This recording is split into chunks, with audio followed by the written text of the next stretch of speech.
Good evening, everybody. Tonight, we have a very special pair of guests. We have Rabbi and Rebbitzin, Chaim Markovits, from Chabad of Rural Georgia. So let's begin at the beginning. Rabbi, what is Chabad of Rural Georgia?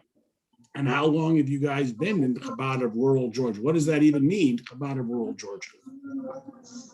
Okay, well, first, thank you, Rabbi Epstein, and to the greater community of Chabad of Chicago for welcoming us here to share our story with you guys. It's quite an honor, and now knowing who else you had on your interviews, now I can see that this is clearly quite a badge of honor.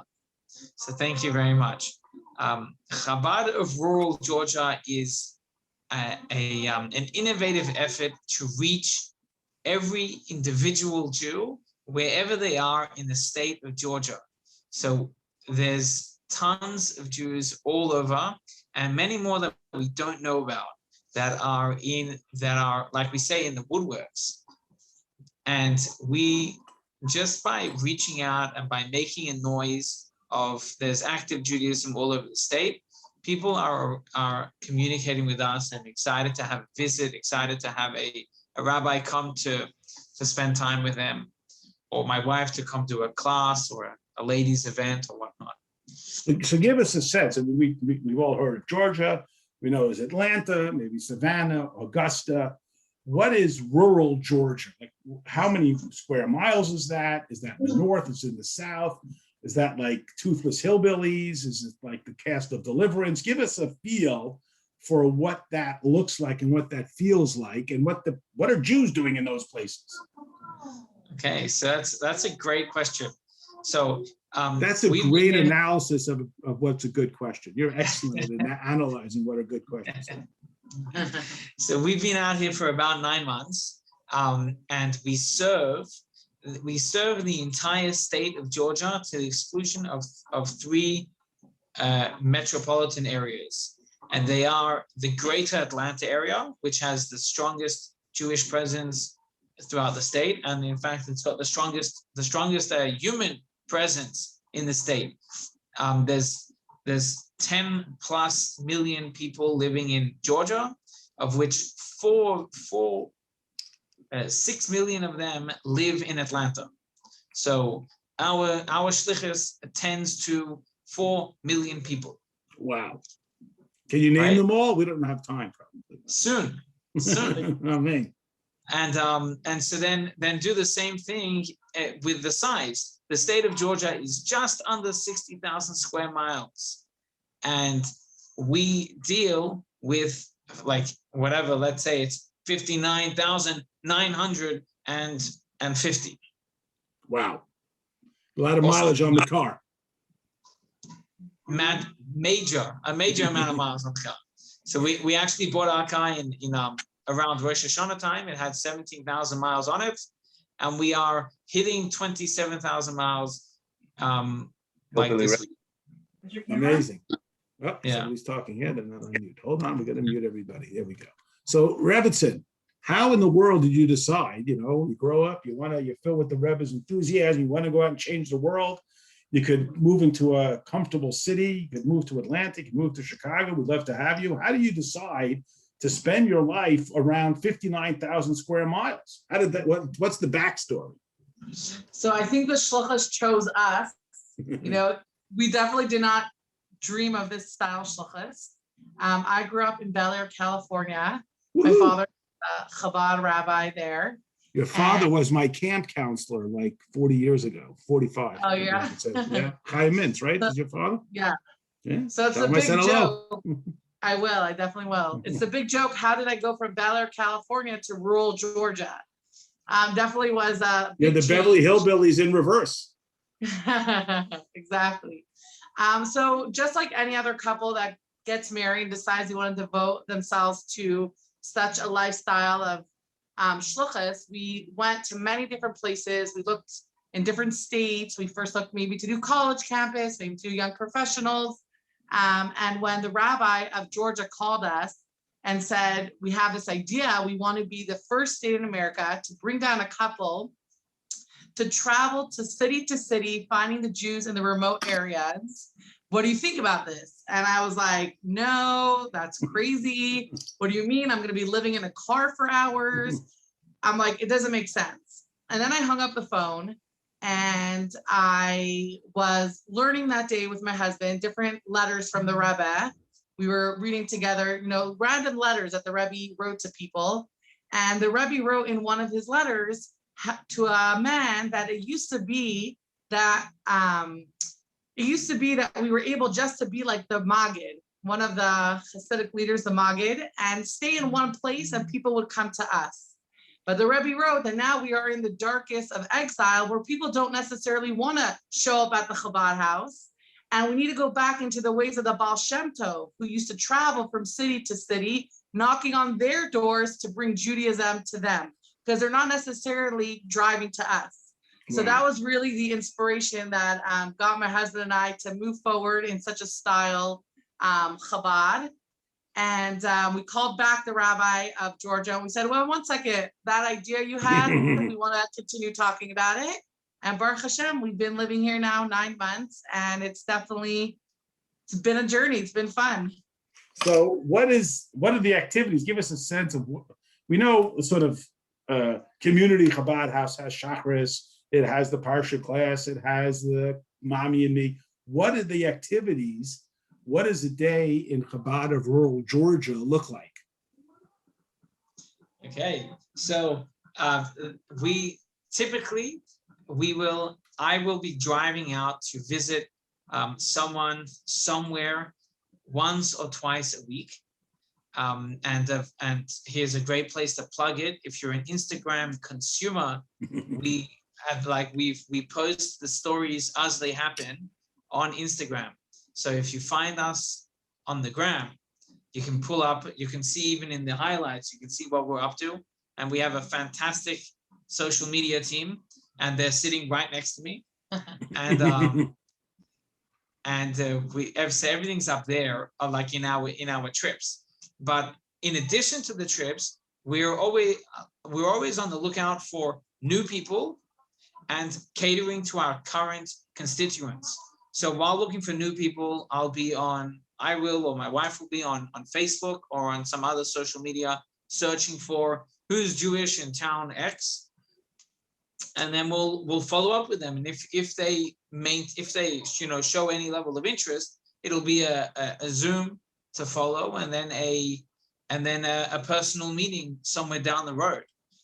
So let me call a time out here. What in the world is a Jew doing in rural Georgia? Like, what are the stories of the people that you're meeting? Okay, so great question. People really good at knowing the good questions. You have a knack for this. Yeah. People live in rural Georgia for so far 2 possible reasons. Reason number 1 is because they have retired to somewhere easier, less busy, less noisy than the city. And so, you take a place 3 hours out of Atlanta, you have a massive lot, huge home, ample place, and it's quiet. It's really nice, and it's very quiet. So that's option 1. And option 2 is there are tiny communities all over the place that are ancient, 3 generations, 5 generations. The oldest Jewish community in the United States is in Savannah, to the best of my knowledge, right? And it's the oldest shul in America. And maybe Rhode Island is older. So Savannah is one of the oldest communities then. It's right there.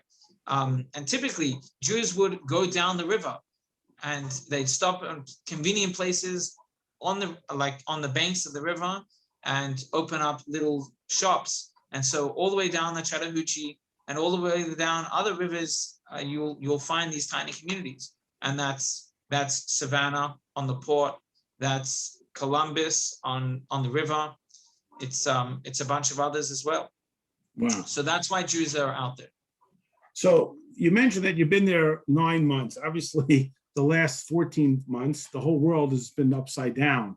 How you're the first people we've spoken to who started their shlichus in the middle, I mean, right smack in the middle of this whole craziness. How did that work? What's the circumstance now in Georgia?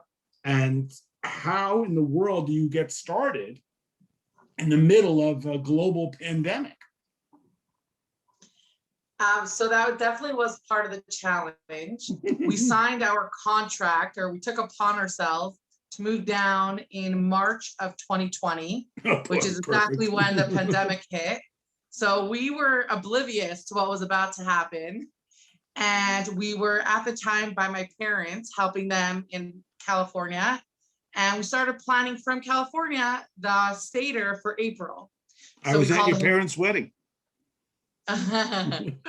Nice. And So we Gailey started Eddy. Yes, planning. We started planning the Seder from California that would happen in Georgia. And we booked the so let me jump hotel. in. When you're Chabad of Rural Georgia, and you're not in Georgia, where is this Seder going to take place? Okay, yes. So starting from January, when we signed the contract that we were going to do this, my husband and I spent hours on Facebook, Instagram, Twitter, and we would search like Macon Jewish, Columbus Jewish, any city, anything Jewish. And if anyone liked a post or had anything to do with the post, we would right away write to them and say, hi, my name is Chayil Chaim. We're starting this new organization. Kind of like my father and maybe Rabbi Epstein used to open like the yellow pages. Now we're more doing it through, social media. So that's how we started. And we met a lot of people that way from about January to March. In 2 months, I had maybe 30 coffee dates on Zoom. I was just meeting people. So you was using Zoom even before the pandemic. I know. Wow, We're you the are OG. Telling you, Lexus should have marketing like Chabad. You guys are the best. Okay, so what happened? So we booked this, we met people, and it happens to be, it's a long story, but the owner of the Marriott in Macon, one of the managers, he was Jewish. And when I called him to see if we could do the Seder there, he got very excited. We started planning. And then the end of March, he called me and said, I'm really sorry, but we cannot host your Passover Seder. We are in a pandemic, it's lockdown. And that was the end of that. So for a while, we were on hold physically. We weren't able to move to Georgia, and we were in LA, but that didn't stop us. We kept calling people and meeting people on Zoom and meeting people and meeting people. We even had our first event on Zoom. We did a book club, which was really great. We had maybe 5 people that we met, agreed to read the book, and we book clubbed about it. So that was really fun.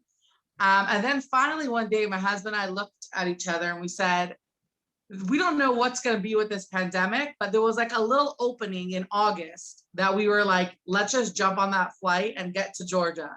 So in August, we packed our bags, moved to Georgia, and thank God it's been busy and we're still Zooming. We're meeting people on their porches, but it definitely held us back a few months, but it didn't hold us back in reaching people and doing what we could. So where do you live? You live in Atlanta? Where are you live? We live in Sandy Springs, Atlanta, and we daven at the local Chabad Shul, Congregation Beth Tefillah, where the Rabbi Yossi Nu is the rabbi. And so I have an office there in the Chabad headquarters, and that's it. And you're on the phone and you're in the car. So what's doing with COVID now? And are you able to do in-person events, or is it still all kind of virtual Zoom and you've just met people who look like 1 inch on a screen and you never actually met them? So we've done, since we've moved, we've actually done a bunch of in-person events. One of them is we did a Shofar factory, and then we did a lot of distribution of things, so we did hamatashim, we did menorahs, we did matzah, and then we also had junior rabbis twice who literally covered the entire state from top to bottom in about a week. Wow. They, two young fellows, and they hit each time they did close to 2,000 miles. of driving. So, you know, like when you rent a car from whoever and you return the car a week later with 2,000 more miles, the rental dude is in shock. But for me, that's like that receipt with that number of miles, that's like an advertisement photo for me. Yeah, I will be publishing that picture everywhere because it's just so valuable. It tells me that we've met Jews all over the state, and we've managed to meet them and deliver to them and provide for them. Okay, so then in addition to that, I will go out to meet people as often as I'm able to. I try to do once or twice a week. And the main thing that we've done in person was we just did a Pesach Seder, which was like my wife just said that we wanted to do one last year. We pulled it off this year. You weren't able to do it. We had 50 guests at the Seder nights. Where was the Seder? In Atlanta or? In a city called Macon. It has a population of 200,000 people. Mm-hmm. So it's a kind of larger town. Nothing compared to, you know, the massive cities of America, but as an individual city, it's quite large. And we had 50 guests over the Seders and another bunch who stayed with us for the 3 days of the holiday. So that was really special. So you stayed over in a hotel and the Erev Pesach Shabbos and the whole package. The best. You guys are nuts. This is crazy. What's that? Say again? It was a Pesach retreat. Yeah, no kidding. Now, Rabbi, I'm picking up on a little bit of an accent. Is that a Southern accent that you have developed? It doesn't sound like an American accent. It's a very Southern accent. It's so Southern. It's from the Southern Hemisphere.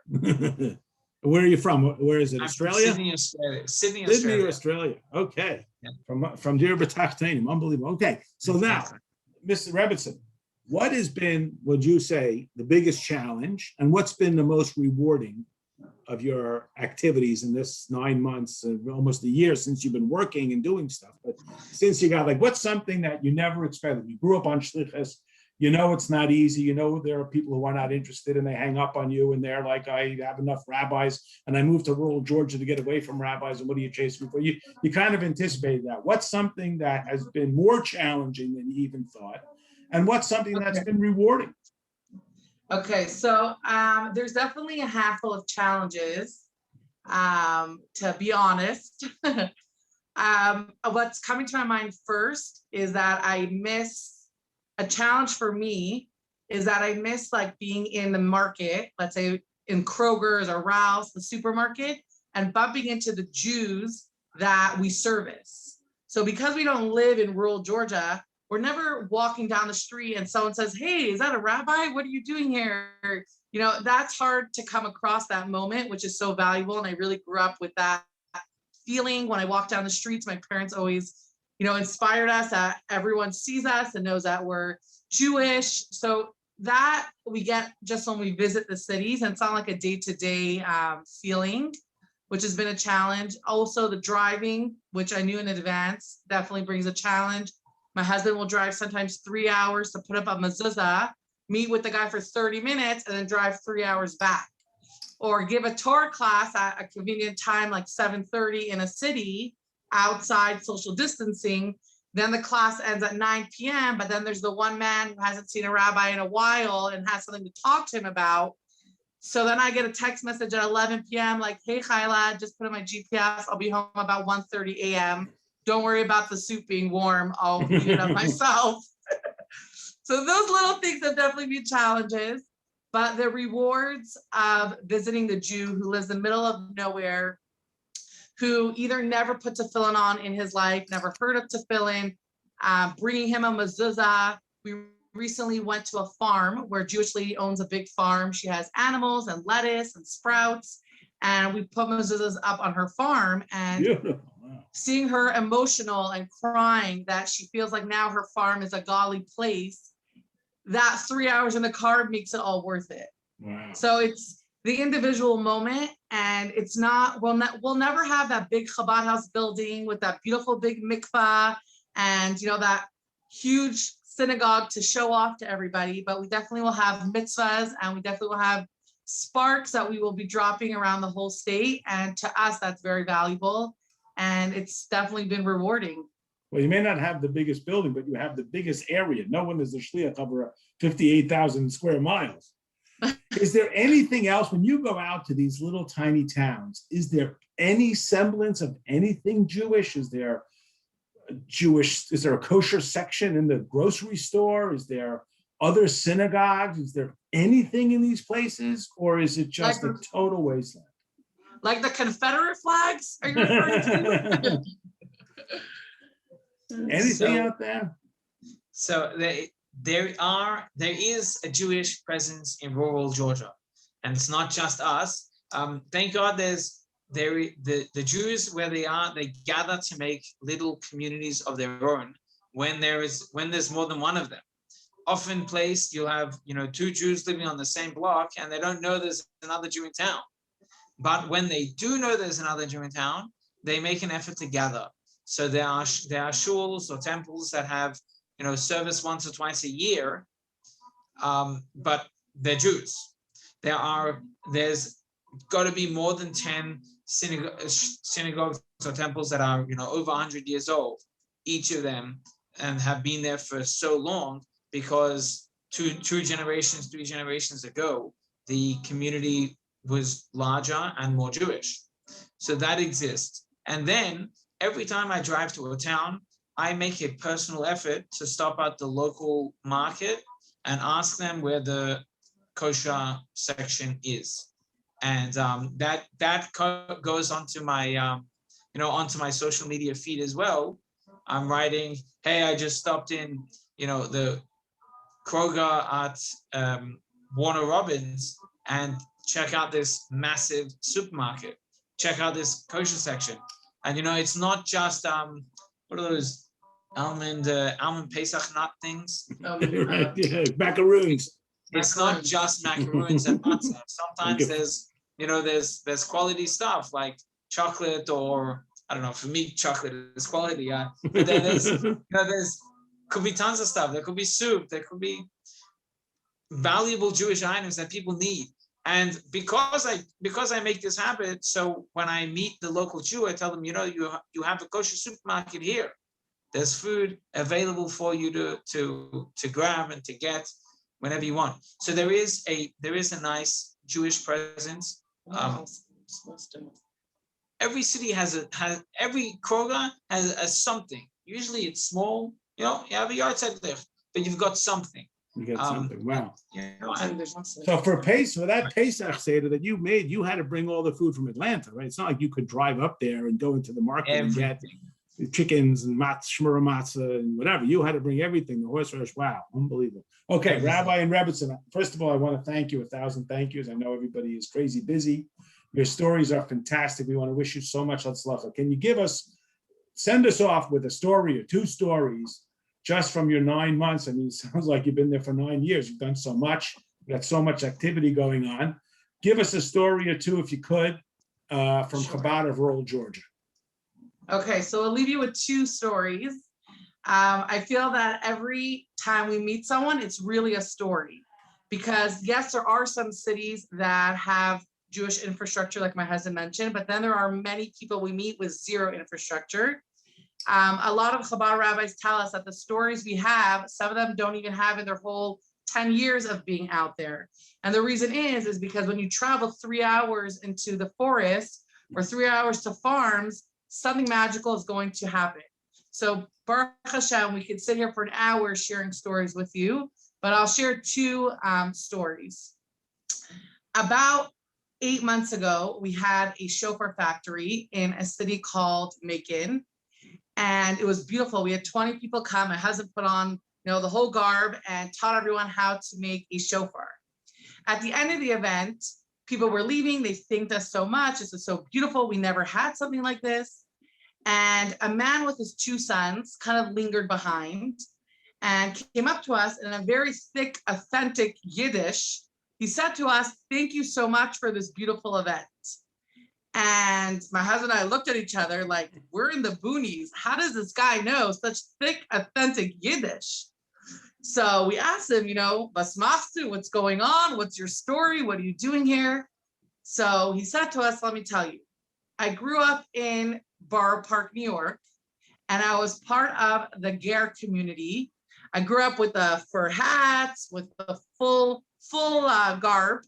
And I went to a Hasidic school, Ger school, yeshiva over there. But at 18 years old, I decided that this wasn't the path I wanted to live. I didn't want to live the Hasidic life.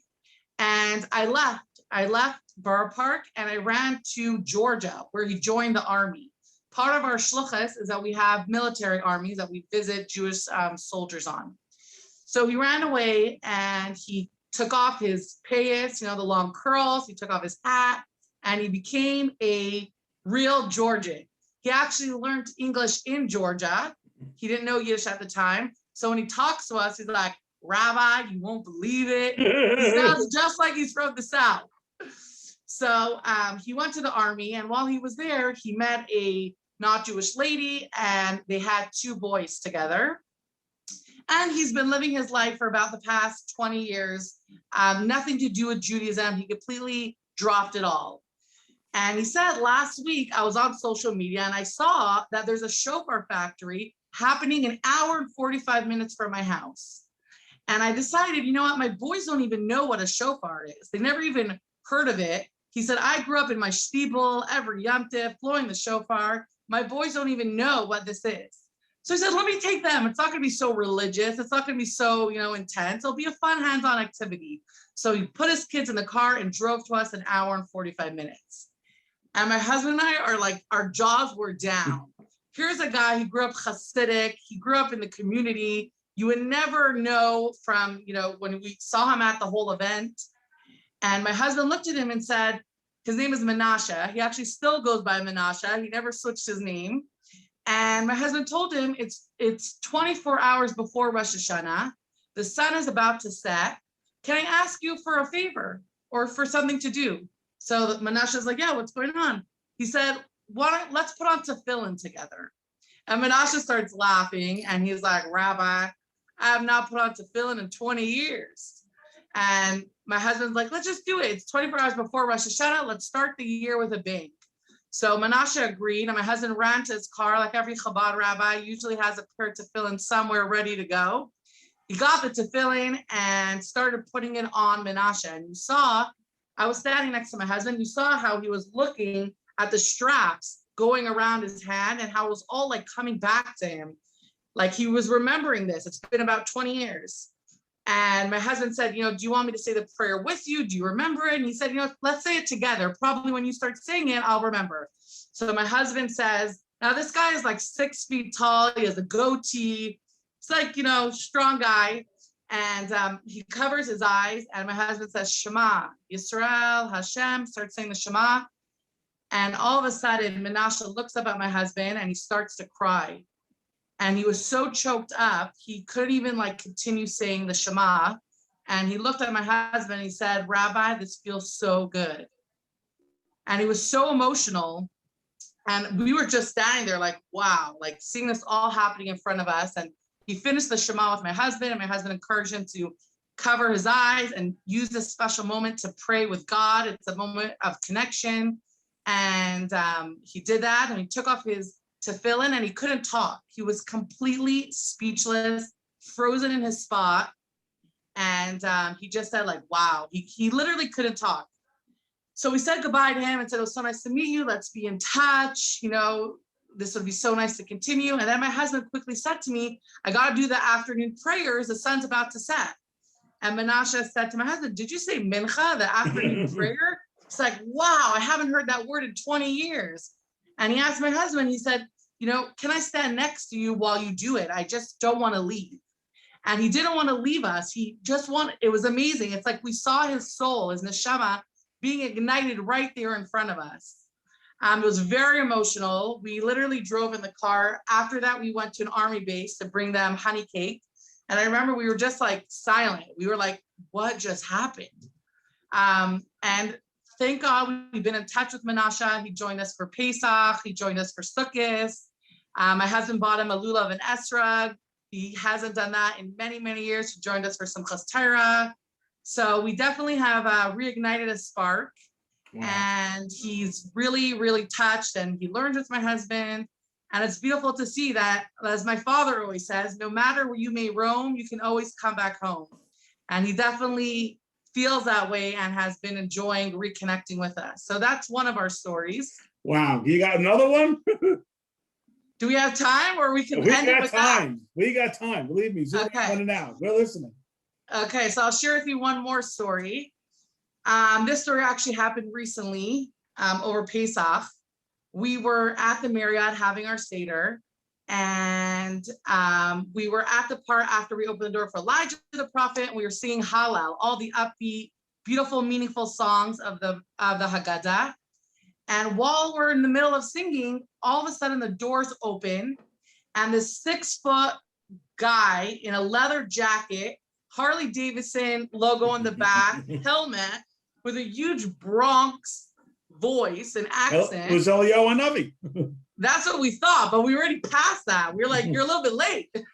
It's hard to find Macon, you know. He hasn't been there in a Exactly. while. So he storms in and he says, he's like, what's going on over here? Is this the Seder? Good Yom Tif? What's happening? He didn't come in quietly. He didn't realize there's 50 people, you know, excuse me, what's happening? He really just barged in. We got a little nervous, we'll be honest. We didn't know like what was happening. God forbid, I don't know, you know. But he came in and he's like, I can't believe this. Is this Chabad? What's happening? And remember, we're in the middle of nowhere, like off an exit in Nowhereville. So he calms down. He was very emotional and he calms down. I brought him wine, matzah, roast, gefilte fish, kugel. I said, what's going on? Welcome, you know. He opens up his wallet and inside he has a picture of the Lubavitcher Rebbe. I love it. And he's like, I'm part of the tribe. I know exactly what's going on. So he calms down and he shares with us that he was adopted at a young age. His mother was an alcoholic and had 9 children, but she couldn't attend to them. And he was adopted from a family in New York, and by a family in New York. And their grandparents lived on Empire and Kingston in Crown Heights. And his grandparents, you'd go visit his grandparents all the time. And they used to go to the Lubavitcher Rebbe on many Sundays for dollars. So he really got to be part of Crown Heights. He's very aware of like everything to do with Chabad. And long story short, he's now like 55 years old and decided that he wants to reconnect with his family because he never met his actual brothers and sisters. And he heard that he has a sister in Macon, Georgia. So he got on his bike and he took his motorcycle from New York all the way to Macon, Georgia to come meet his sister. And that day, he met his sister, and it was a very emotional day for him, as you can imagine, being adopted, meeting your childhood sister. And when he finished with his sister, he was feeling guilty that he didn't do Passover, and he was feeling emotional, like reconnecting with her. And he decided, you know what, this is what it is. I'll do Passover next year. But he was feeling like down about it because he grew up, you know, in Crown Heights going to like authentic Passover Seders. So he put in his Waze, what is the closest hotel to my sister?